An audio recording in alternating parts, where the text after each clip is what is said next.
Well, good morning, ladies and gentlemen. This is Deborah Uber, the Education Coordinator for the Embryo Adoption Awareness Center, and this morning we are happy to bring you the webinar entitled Getting Through the Holidays with Infertility.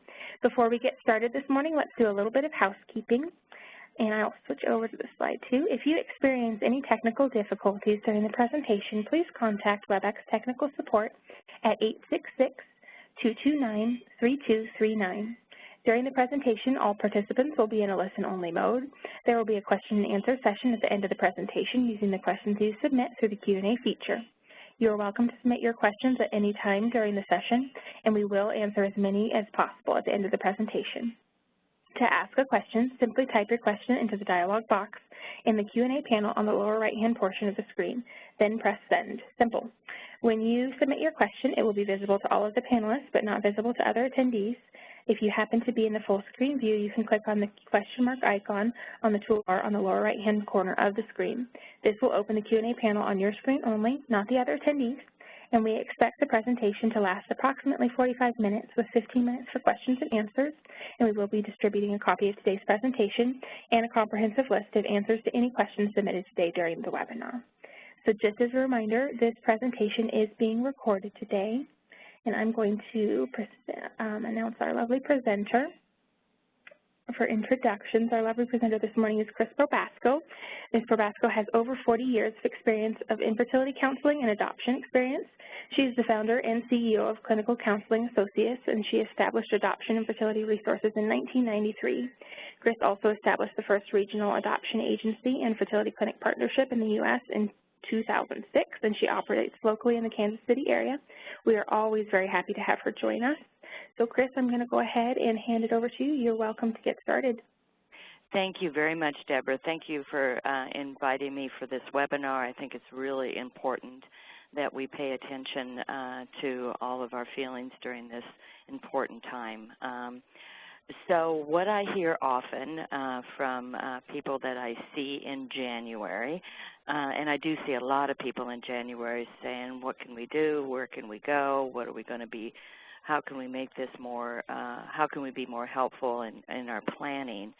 But I think the end of the year and the holidays represent another year has gone by, and we're still not parents. So it's really kind of marking the end of the year. It marks a whole another year that you've done whatever you've done to try and become a parent, and at this time it's not successful. So it's really a hard time. Next slide, please. So holidays are hard anyway. There's more mental health support that's needed. I know our office is very active during the holidays with family disruptions, family issues, couple issues, and then put infertility on top of that really makes it especially hard. In fact, fertility clinics that I work with, and I think some across the country, do not do cycles around the holidays because they've found a marked decrease in pregnancy rates. So they want their patients to take some time off and enjoy what they can, and then also I think the fertility clinics appreciate some time off from their work to be with their families. Next slide, please. So the holidays are approaching, and again, another reminder of what your infertility journey has been. So I think I've said this I said this earlier, that the new year starts surely by the next holiday season I will be a parent. And then also reminding themselves that a year ago they said the same thing. So they may feel a sense of being stuck of, when is this process going to be successful for us? When are we going to be able to be pregnant or be a parent? And now another year has passed. So what can we do for the next new year in being more successful? Next slide, please. I love these pictures. Deborah always does a great job. So, of course, holidays are full of traditions. Every family has their own traditions of when they get together and gift exchange and the holiday spirit, and a lot of it centers around children. Holidays usually also mean that family events, and you're seeing your brother and sister-in-law with 5 children and maybe pregnant again. I know that was my situation when I was going through infertility. My brother and sister-in-law had 3 kids, and it was hard. It was hard to watch all of that and to be excited. So, you know, do they just get pregnant by drinking water, or what happens? Why is that able to be for them but not for me? So again, a sense of grief and loss comes up. Next slide, please.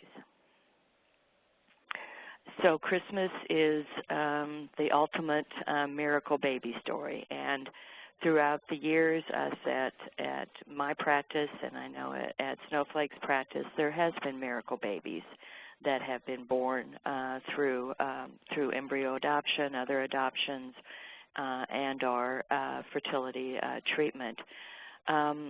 So miracles have happened, and miracles can continue to happen, but being surrounded by the celebration of birth and a season itself that focuses on kids and pictures of Jesus in all different places, and you're without, is really hard, really difficult. Next slide, please. All of these things can cause lots of feelings of anger and grief and disappointment and failure, and it's never going to happen to me, being very discouraged, and the grief that has been in the past seems to come all together, and you have even a thicker process to try to get through. But these feelings fit. They're not made up. They fit the infertility struggle, and will it ever happen for me is a really common question, and feeling out of control really brings up lots of the anger and lots of the disappointment and grief. So this is really a season that is a reminder of being without. Another slide, please. So many feelings surface during the holidays, and again, the hardest human emotions to deal with are the worthlessness, in the anger, the loneliness, isolation, depression. Very few people understand. I'm going to be doing this webinar at an infertility group here in Kansas City, and it's one of its most successful events. I've done this 2 or 3 years in a row now. People just coming to try to get support from each other, knowing they're not alone in this, but feeling so down themselves that it's hard emotions. It's very hard emotions, and again, it fits. It fits your situation. It fits the loss that you're experiencing. So don't let anybody try to talk you out of these feelings. Just go with them, be good to yourself, and try to just get through. Next slide, please. So what is everybody else going to be doing for the holidays? When you have negative emotions, how are you supposed to be not like the Grinch? But again, these emotions indicate that you're grieving, and it's not, you may feel like a miserable old humbug. Great line, Deborah. But the feelings fit, and just trying to move through the holidays, getting to the other side, is success. And I think this is just part of moving forward. Next slide, please. So positive steps. It's really time to focus on what productive things can we do in life to bring us joy. What are some of the happiness events that we have done before we tried to have children? Look over the last year and look at all the things that you've done to try and bring a child to the family. I mean, how many IUIs did you do? How many IVS did you do? Did you experience a pregnancy loss? All the tests that you've done in the last year. So give yourself credit for all of that. It may not have ended in a positive pregnancy, but it was movement towards your hope for a pregnancy. And all of that took time and money and energy. So give yourself credit for getting through all of those times and moments, and that you as a couple you're together to move forward in making the best decision possible. Next slide, please. So positive steps. Looking forward to the new year, trying to build as many goals as possible, writing down those goals. Those goals could be for you as individuals, you as a couple, professionally. Dream about what you would like to enjoy in the next year. And of course, become parents would be one of those dreams, but also look at other dreams that are in your life. I think sometimes fertility just freezes us, and we're not really expiring for our own personal and couple dreams. So this would be a time to really look at that also, and that we can make plans to celebrate ourselves and our marriage and move forward. The next slide, please. So positives, focus on decision. Do I really need a genetic connection to be a parent? Can I start considering options? I know I've heard from a lot of people, well, you can just adopt, like it's an easy thing to do. But do I need to start doing some research into third-party reproduction pregnancies, embryo adoption, traditional adoption, if there's ever such thing of a traditional? Do I need to have a genetic connection to my child to become a parent? And I think the answer really is no. That's, of course, your first choice, and your heart choice and your love choice is to be able to reproduce yourself and your husband, or your wife and your husband. But for whatever reason, Mother Nature has not granted you that opportunity. So how can I become a parent? Can I become a parent of a non-genetic child, which includes embryo adoption and, of course, traditional adoption? So the alternatives will bring you an opportunity to become a parent. I remember one of the phases that a reproductive endocrinologist would say, do you want to have a genetic pregnancy or do you want to become parents? And maybe it's time to look at what you've all done, and perhaps this is not going to be in your cards, and let's look at ways that we can become parents. I think if we focus on parenting, and I think that's hard when you've been striving to become pregnant, that you just want that pregnancy so bad that you may lose sight of what that pregnancy will bring to you, which is an opportunity to parent a child. Alternatives will also bring you a way to parent a child. So perhaps talking about those alternatives, doing some research, will help you get unstuck so that you're able to look at those alternatives in a really healthy, productive way. Next slide, please. Waiting in an adoption process. So we may have some folks that are listening and they're waiting on an adoption, and they're trying to celebrate as much as they can, but they're not. There hasn't been a call that a birth mother has chosen them, or there hasn't been a call that they've been chosen by a genetic family, or that the international process they were in has canceled the program for this moment. So there's lots of ups and downs in the adoption process. And folks during this season, if they've already decided to adopt, will have some frustration of it hasn't happened yet. You know, we've gone through all that we can in terms of decision making, and we're proud of our decision. And I'm tired of answering questions, have you heard anything yet? Okay, no, we haven't heard anything, and you'd probably be one of the first people to know. But, you know, that is irritating because it's another reminder that things have not progressed for you. Next slide, please. So 5 tips to help you survive the holidays, and Deborah's put this together very well, and I'd like to talk about each one of them. Next slide, please. Avoid the malls. There's Santa everywhere. There's kids running around everywhere. You see babies probably being fussy. You see pregnant people. There's just too many family activities in the mall that can really overwhelm you, and too much heartache is waiting there.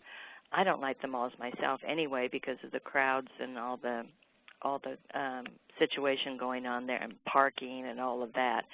So avoid the malls completely. Just they're off target for you during this holiday season. Next slide, please. Avoid negative feedback from your decision. If there's someone in your life that has a lot to say regarding kids and your choices, and you're really thinking that maybe I'm not going to celebrate as I did before, talk with them ahead of time and say, you know, this is a really hard time for us, and I think we're going to exclude ourselves this time from the holiday and not be as active, so you're probably not going to see us at some of the family events, and we're just trying to take care of ourselves and, you know, and avoid negative situations. And it's not about you guys, it's just about us trying to take care of ourselves and to try to get through this time with having as less heartache as possible. So avoid situations where you know you're going to go to a party and there's going to be tons of questions about, oh, you're still not pregnant. What are you doing? Are you doing it right? Are you sure you got the right doctor? Are you sure you got the right adoption agency? So all those choices, all those questions about your choices really is not helpful at this time. So take it upon yourself to say, you know, this isn't an event that I want to attend because I attended last year, and last year I was in the same situation, so I'm sure I'm going to be reminded of what have you done through the last year. So really be kind to yourself. Do not involve yourself where you think there's going to be negative questions or feelings of hopelessness. Next slide, please. Again, don't be afraid to avoid parties, even family parties. It's not an embarrassment to say you're trying to save your sanity. And do I really have to make this family event a mandatory? If your answer is no, then you can exit. You can maybe attend the party for a short period of time or send flowers ahead of time saying we're just not going to be able to attend this year. You know, just take charge of yourselves and don't be run by what has happened, what currently happens or what's happened in the past. I think in the long run, family will understand. You may feel a little criticism from them, but you have to stand up for yourself. And this is a hard time, and we're just going to make other decisions of what we're going to be doing for this. We'll send presents ahead of time, maybe send flowers or whatever, so you can be remembered during the gift exchange or whatever those parties will be. But take care of yourself and know that this is difficult and we choose not to attend.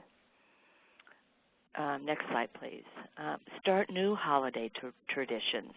I had a family that had a pregnancy loss, and then the baby was going to be due on Christmas Day. They just couldn't tolerate a family event.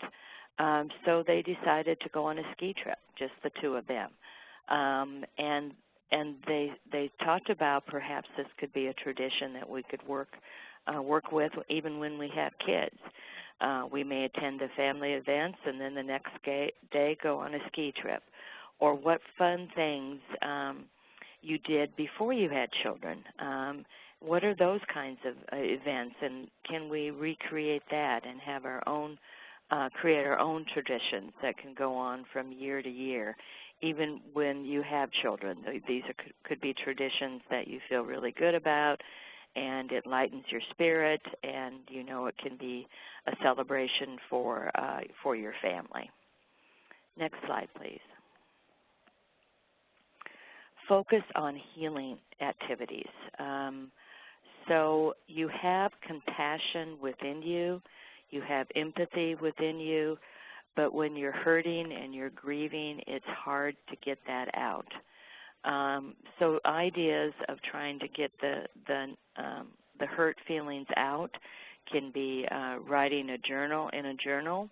That is really helpful. So when you're feeling pretty powerless or your thoughts are overwhelming, you can write them down.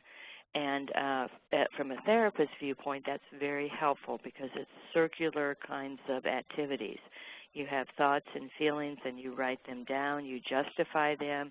You own them. But by writing them down means, okay, I've taken care of that. I've expressed that. And it can be really helpful in relieving some of the hard grief process.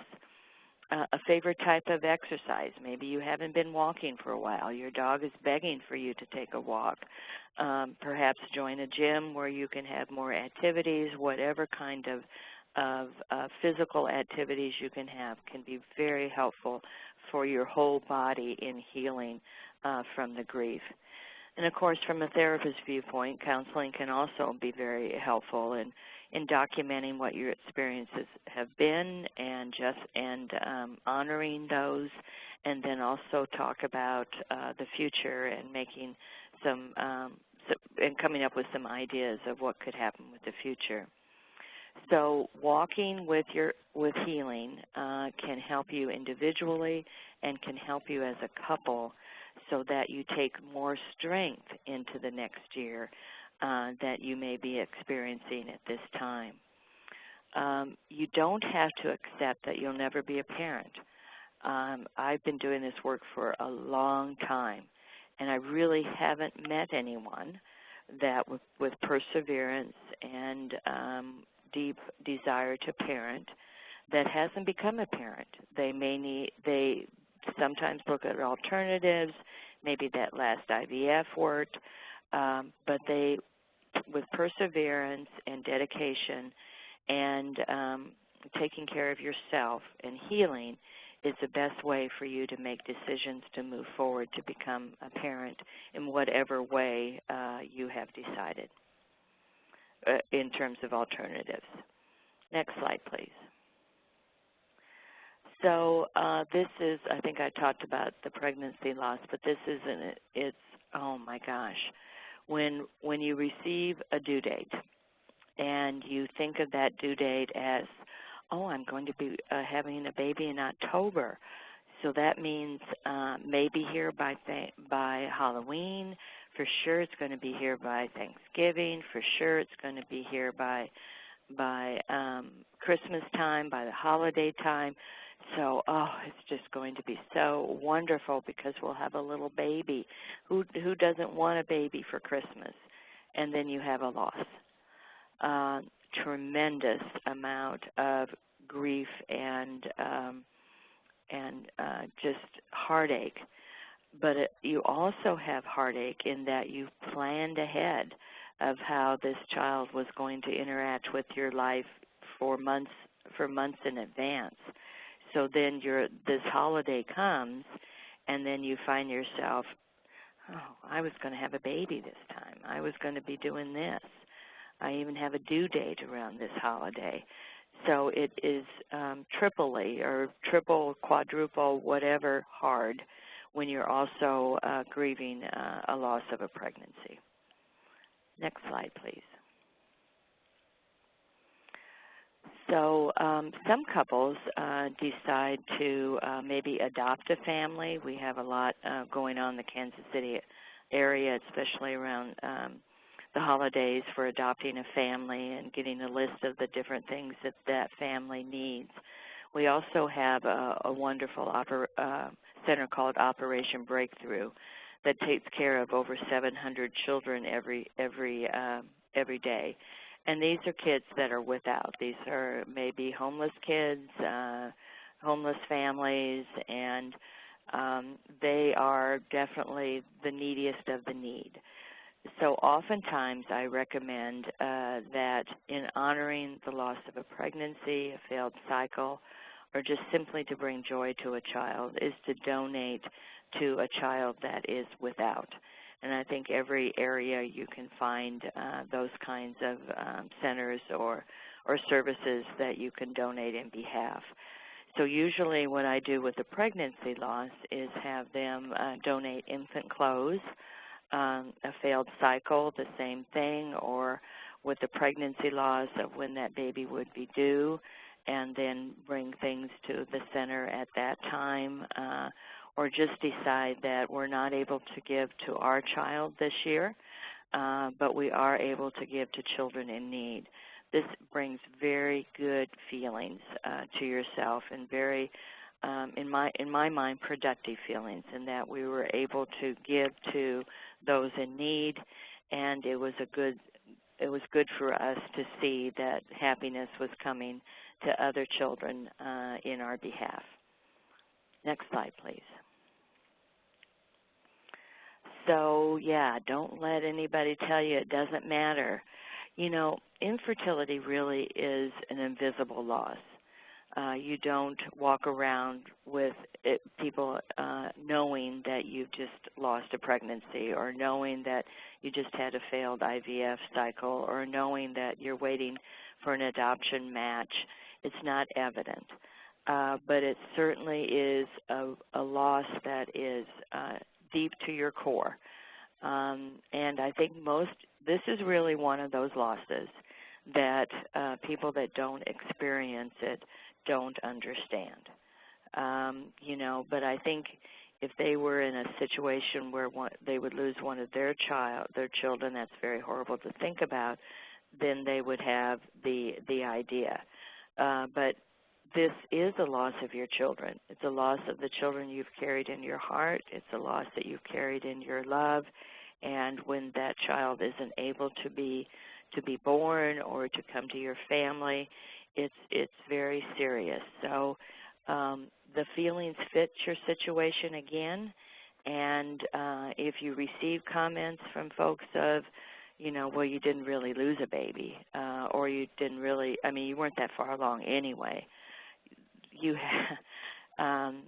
just give, well, you know, this is just hard for us, and that's about all we can say. I don't think you need to convince people that how much you're hurting is justified, but just give them grace, and that they don't understand, and you hope that they never really understand, because you wouldn't want this kind of situation to be with anybody else that you know, because you know the seriousness of the heartache.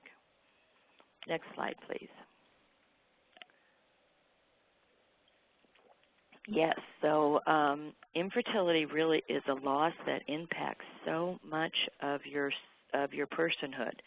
It's your individual, your as a couple, emotionally, physically, going through all those tests and shots, and still not having healthy follicles, or still not the drugs aren't working like they should, or fertilization hasn't happened. But all of that physical trials that you go through is just enormous. The financial part, and this is really, I think, very very sad for the infertility industry, that there isn't more insurance companies that will help with infertility expenses. And so you find couples taking out loans, you find them taking out a second mortgage, that they're really trying so desperately financially to have a child that they may be putting themselves in financial jeopardy in terms of trying to make this happen. And spiritually, I think a connection to God is important. And why am I a feeling of being punished? Of why, you know, I've led my life in a good way. I'm an honored Christian, or I'm spiritual, or whatever you have. And then why would I want this so much? God has put this so much in my heart. so why would I not be able to be successful? And I think for that struggle, faith is really important, because faith will get you through. And when you meet your child, when you meet the child that comes home, you will know why you struggled all this time, because you were supposed to be their parent. So they may have been born a year too late, or they may have been born through an alternative or through an adoption or an embryo placement. But once you meet them, once you know them, then you know why. I know why I have experienced all of this is so I would be able to have this child. And this child was meant to be ours. So again, be kind to yourself, be faithful, that there will be a time, I'm not in control of that time, but there will be a time that we will become parents. We just continue on the journey to make it happen. Next slide, please. So this is also a really good time to educate yourself and to get some of the grieving completed. And the thing with grief is that it's not a shortcut. You have the feelings of the immense loss, and you can continue to process those. Some days may be better than others. Pay attention to the feelings, wear the feelings, recognize the feelings, own them, and get through the middle, because then on the other side you will have a sense of freedom that I have put my grief to rest. I have grieved the child we weren't able to bring home, and now it's my time to move to a place that I can comfortably talk about alternatives and what can happen in the future with getting educated and talking to others about their process in becoming parents. Next slide, please. So things to enjoy this holiday without kids. And I think we're doing this in jest, but it is really true. Okay, you can sleep in. My husband and I are without kids at home. We have grandkids now, and boy, sleeping. I remember early mornings with Santa coming, and now we can sleep in, and I kind of enjoy it. It's nice to have this early morning to sleeping. Ski trips, a night and maybe at a hotel and go to your favorite concert or hear an orchestra play. So just continue to recognize that we're able to do these things because at this moment we're not parents. No need to wait in line for the IT toy or the guy dressed as Santa. So we don't have lines to wait in, especially if we shop online or go to our favorite boutique in our little hometown. I live in Liberty, Missouri, and that's where I do all of my shopping, is on the Liberty Square. They've got great stores and boutiques, and so I enjoy giving back to the community and purchasing from small businesses. So you can kind of take a feel of that, and that you're providing opportunities for small businesses in your area to be successful. You don't have any sugar-induced crying and tantrums in the toy aisles. Boy, you see that if you dare go into a toy store. I order online. I want to miss that stuff too. And you know, kids on sugar really do have tantrums, and so you are missing out on that. Someday you will have that, but at this moment you're missing out on that experience. So you don't have to explain the history regarding Thanksgiving. This is a good one, Deborah. And you know, so you don't have stories to tell about why are we celebrating this holiday and all of that. That you know what you're going to be saying when the opportunity arises, but you don't have that right now. You can have a vacation away, truly enjoy time off. Maybe you've always wanted to travel to a certain place. you and your husband have time off during the Christmas time, so this will be the time that we're going to travel there, and we're going to enjoy ourselves and kind of lick our wounds and celebrate that we are a family of two, or that we are a family of three waiting for another child, that we are a family. Even if we don't have children, we are a family, and we need to recognize that and celebrate who we are and who we are as a family. And Bailey's hot chocolate, why not? So little Bailey's in your hot chocolate could have a nice feeling, have a warm, content feeling. Good list, Deborah. Next slide, please. So this may not be the perfect holiday picture, but you can make it great by taking care of yourself, maybe doing a little splurging on yourself, and find out-of-the-box ways to have fun.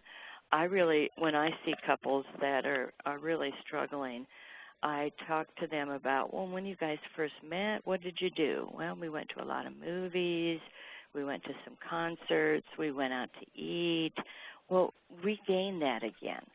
Go back there to the romancing and the courting time, and do all those activities. You may not have all your heart there, but at least you can start filling your heart, because when you've grieved your situation, there's more room in your heart for loving, for opportunities for success, to be educated, and to talk to others about their process in becoming a family with children. So we may not have a perfect holiday picture, but we can take care of ourselves, and we can renewal the fun that we had as a couple, and our commitment that we're going to make good decisions for the new year and carrying them through. And we may need help from a counselor in trying to take those steps and remind ourselves of what our choices will mean in terms of decisions for opportunities for children. Next slide, please. We're here with questions. Okay. Well, right on time. Goodness. I usually talk over, guys. That's true. That's true. Well, I'm going to invite everybody to submit questions. I already saw a couple come in, but I'll go through, just give everybody an opportunity. If you have any questions, you are welcome to submit them just clicking on the little box in the lower right-hand corner of the screen, type them in, and click send. And while I'm waiting for a couple more questions to come in, I'm going to let you know about some upcoming webinars. We have one that's coming up next January. We take a little bit of a break more for the holidays because everybody is quite busy around then. So January 25th, on Wednesday, January 25th, we have Embryo Donation and Adoption Open Mic Night, and that's just a very simple webinar, a brief overview about donating or adopting embryos, and then we just open up the floor for any questions that families have. We're also going to have a couple of new webinars that are going to be scheduled soon, so keep an eye out on the Embryo Adoption Awareness Center website. And then we also have a lovely resource that is a magazine that you're welcome to order if you would like one. It's called Pathway to Family. And this magazine is a great resource about embryo donation and adoption. So if you go to that little website, pathwaytofamily.com, you are welcome to ask for a copy, and it will be sent to you. You also can see the digital copy online as well. Now, before we get into questions, I did realize we didn't really get to cover secondary infertility during the holidays. Would you be willing to speak a little bit about that, Chris? Of course, yeah. So I think when we think about having children, we usually think about having more than one. I'm working with a couple right now that found each other a little bit later in life, married and tried to have children right away, successful, wanting to have another child and not successful. So they're now going to embryo adoption, and they feel pretty positive about that. But they really look forward to having a sibling for their child and being able to have the opportunity of parenting another child. So there is kind of a missing person at the table when you're trying to have more children into your family, and it could be not just another child, it could be a third child, a fourth child. When that planning is taken, is not in your control, and you're having difficulties, there's as much of a hurt, and like I said, missing in action. So secondary infertility in some ways is even more difficult because you may get responses of, well, at least you have one child. Well, yes, I'm not taking away from having one child and the joy that she brings to us, but we wanted a big family. We wanted our children to have siblings like we did. We wanted to feel that we were complete as we were parenting our children. So this is a really difficult time for those with secondary infertility, for sure. And thanks, Deborah, for bringing that up. That's something that we should have done a slide on, I guess. Next Absolutely. time. Yeah, next time. Yeah, next okay. time, absolutely. Yeah. I have a couple more questions that are coming in. So what advice do you have for those who are not very good at practicing self-care, which I think is a lot of people, to be honest? Okay. So if you're not going to take care of yourself, who is? And if you are able to nurture yourself, then you're going to be able to be more successful in nurturing a child. So what things make you happy? What things make you content? Going for a walk, a massage, taking a long bath, having conversations with old friends. What will make your heart start growing? This is part of the grief process of moving towards acceptance of we've had this major loss, and we want to be able to heal ourselves so that we're as complete as possible for when we do meet our child. So that means really taking care of self, and we want to be able to have as full a heart as possible when we meet our child, and that means that we have nurtured ourselves, we have nurtured our marriage, and that we are full of hope and desire that we can then be able to pass on with our child. Absolutely. Okay, so another one that came in, there's two that are kind of similar here. Okay. The first one is, I actually don't struggle with infertility, but my sister does, so I'm trying to see what I can do to make Christmas time easier for her. Do you have any suggestions of things I can do to support her during the holidays? Yes, give her permission that she doesn't have to come to the holiday event. Help her with if there's any shopping that needs to be done. Maybe go in together with shopping for their kids, and so the sister can lead on that, and she can contribute money to it. So take away as many jobs as possible from her in terms of the holidays responsibility, and really tell her, if you're not able to come to our family event, that's way okay. We know this is a hard time for you, and maybe you, rather than giving gifts, you can purchase tickets to go to one of your favorite locations. Really just allow them to be with their experience and their grief, and take some of that hard responsibility and do that for them. Absolutely. Yeah. So your answer actually for the next one will be probably a little bit different. So what ideas do you have for agencies for things we can do to support, encourage our waiting families during the holidays? That's a good question. Thank you, agencies. I think a handwritten note, now I know this is going to be time consuming, but a handwritten note to those that are on the waiting list and they're waiting for a match, or they're waiting for the government to clear, or they're waiting for a genetic family to choose them. A handwritten note from one of the staff people saying, I don't want you to think we're not thinking about you, and we know this is a hard time. The process has been a little bit slow right now, but we hope to pick up activities in the first of the year. You have every reason to be hopeful. Please keep the faith in the process that when your child is ready to come home, they will, and we're here to support you as best we can. I think that's probably one of the best things that you can do. When I was a director of adoption agencies, I did some handwritten notes that we know you're waiting, we know you're anxious and excited, and you're tired of people answering questions. Do you know anything yet? Feel free to call us if you have more questions, or we can tell you what's all been the activities that's been going on in the agency.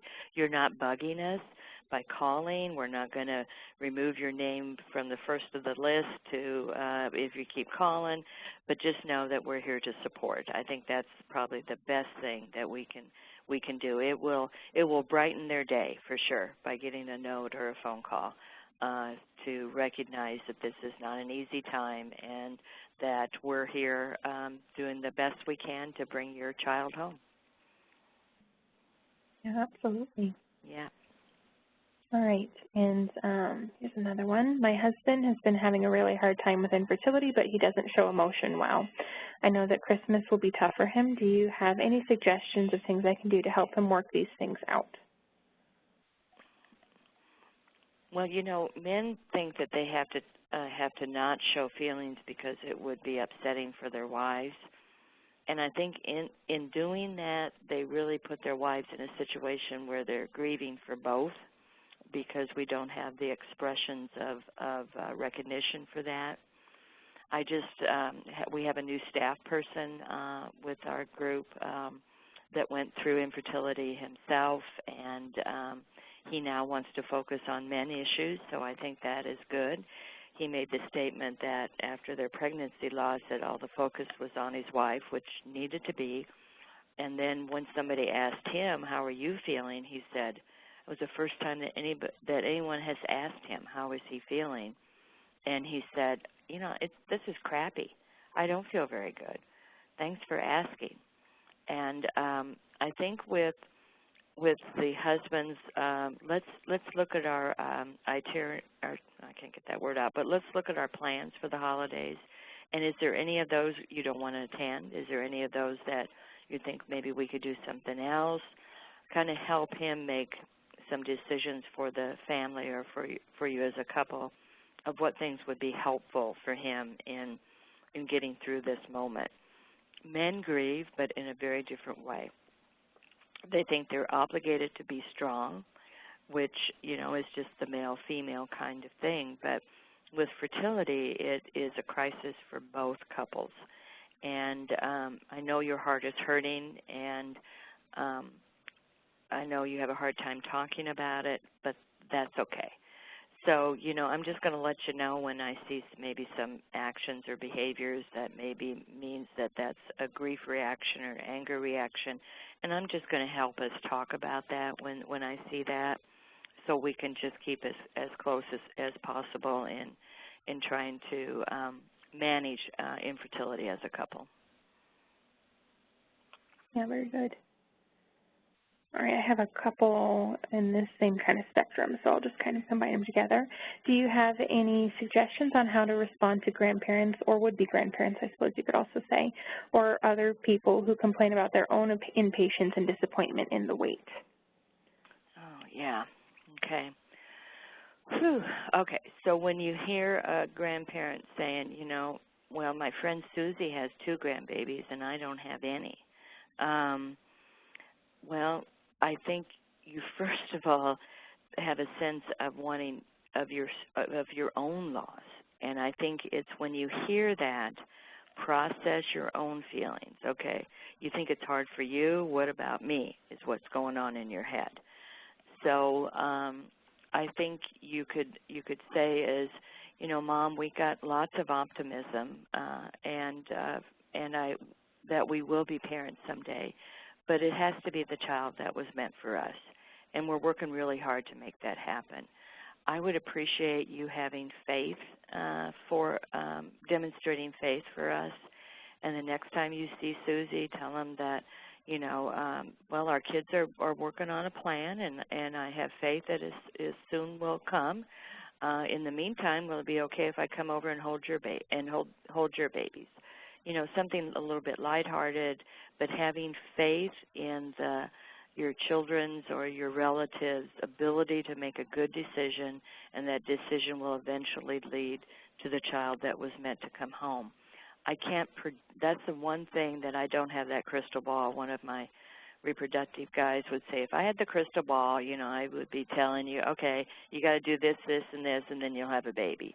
So, of course, it would be easier to do all those steps if you knew there was going to be a baby at the end, but that's not how it all works. And so having faith and determination of we will be parents, and this is the decision we're making now to become parents, and when we'll see what the end result is for that, and if that's not as successful, then we'll go on to other decisions. We will be parents. We just don't know when and how.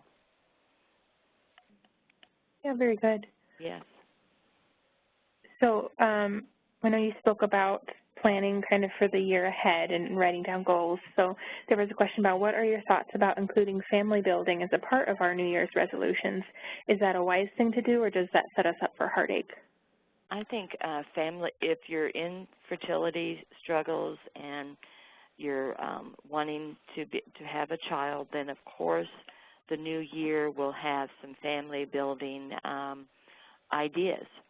And I think that the new year hopefully maybe will stretch your ideas of what that could look like. And maybe a goal could be to do research on this type of adoption, or do research on third-party alternatives, or do research on embryo adoption or traditional adoption. Or do we know people that have adopted? Can we have a goal that we're going to have dinner with them and talk to them about their process? So I think the goal can be we're going to get more educated on the alternatives, still maintaining our hope that if you're in this place, our hope for a genetic pregnancy, but we don't know what our future plans will, what plan will result in our child coming home. So being more open to other alternatives would be very helpful as a goal in the future. Definitely. All right. I am not seeing any other questions come in. I think you answered them all. There was a few. Good, good. I'm glad. Good. Yeah. All right. Well, I am going to go ahead and then close it up. We got done just 5 minutes early, which is awesome. It's excellent. Really? For me, sure. Yeah. That's very excellent for you. Yes.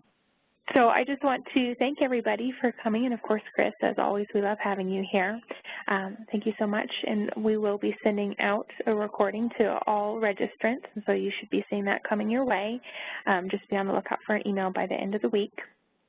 And thank you again for joining us today. We appreciate you coming. Yes, enjoy being with you this morning.